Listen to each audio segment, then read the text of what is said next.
मंडळी जोहार, जय आदिवासी. भात शेती आमच्या घरी कशी केली जाते, पालघर जिल्ह्यातील भात शेती कशा पद्धतीने केली जाते ते बघणार आहात.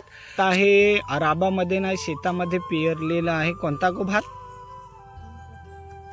3 कर्जत, म्हणजे पारंपरिक भात आहे 3 कर्जत. आई, पूनम आणि मी पण आहे, पण मी अजून काय खाणार नाही जाते.